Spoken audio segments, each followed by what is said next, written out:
Begini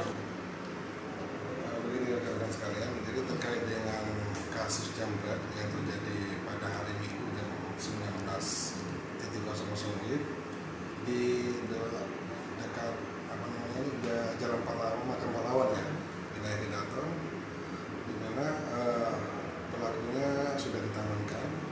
Jadi satu orang pelaku dan barang bukti yang ada di tangan pelaku, dan satu masih kita DPO.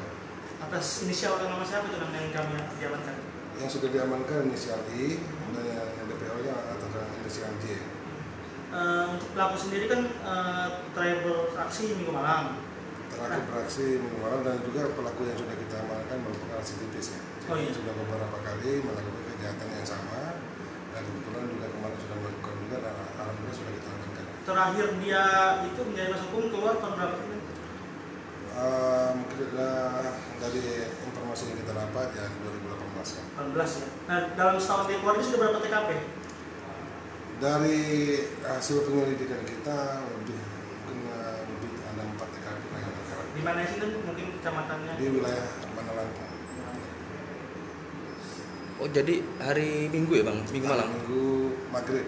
Hari Minggu maghrib ya? Minggu malam. Dengan korban siapa sih namanya? Korbannya inisial H. Inisial H warga? Warga wilayah Kedaton ya. Kedaton yang mau pulang kerja atau apa? Pulang kerja. Ini kerja swasta. Oh, dia swasta ya. Jadi apa pelaku sempat kabur ya Bang? Jadi perlu kita Kalau untuk pelaku memang kita sempat melakukan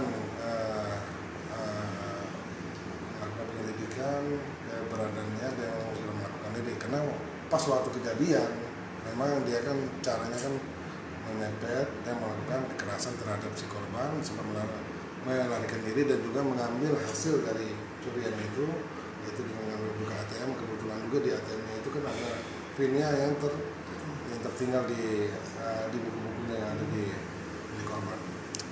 Jadi kerugian korban itu 10 juta ya informasinya? Lebih kurang sampai 10 juta karena juga ada yang uang yang diambil di ATM itu.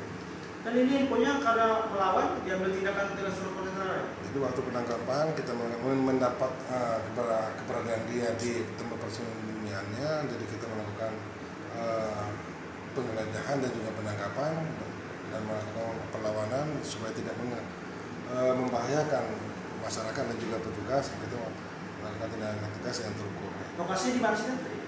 Di tempat persembunyian di kos-kosan ya. Kos-kosan di daerah? Di daerah Wehalim.